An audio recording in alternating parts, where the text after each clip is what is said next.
I was on the Ronald Reagan escort detail back in the 1980, 81.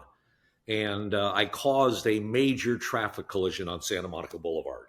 I went out on Santa Monica Boulevard. You remember how Yes. those details used to work? And you put your hands up and you stop all the westbound traffic. You hear the Secret Service rawhides on the move, rawhides on the move, rawhides on the move. And that was the code word for Ronald Reagan. And I tell you, if Sergeant Becker ever saw me looking at the limousine, that's the end of your career. You never looked at the principal. You always look for the external threats. And three cars stop on Santa Monica Boulevard, three more cars stop on Santa Monica Boulevard, three more cars stop. And here comes an Electra 225, and it's at full speed, and it's not even slowing down. And we just had a briefing on heavily laden vehicles that might try to take out the presidential limousine or those types of things. And here I am standing there, and this car's coming, coming, coming, coming, coming. And I'm saying, oh my God, this is it. And I pulled out my pistol. You know, what the heck am I going to do with that? I'm the world's worst shot.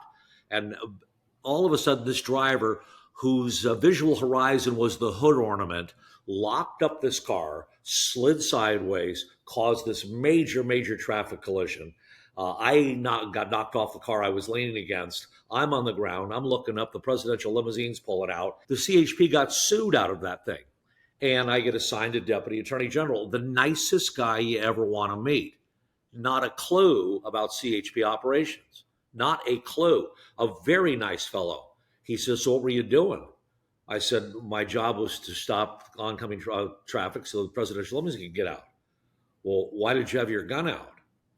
I said, because I recognized the threat. I was scared to death, and this was my last resort. Well, I don't understand why you had your gun out. And, you know, it just, the guy was clueless. They're from the tort and inverse condemnation unit. I later learned that his principal job was eminent domain, seizing land for government operations, freeways. When they wanted to build freeways, we had to seize land. When you want to build a prison, you had to seize some land. That was his job. And I was shocked.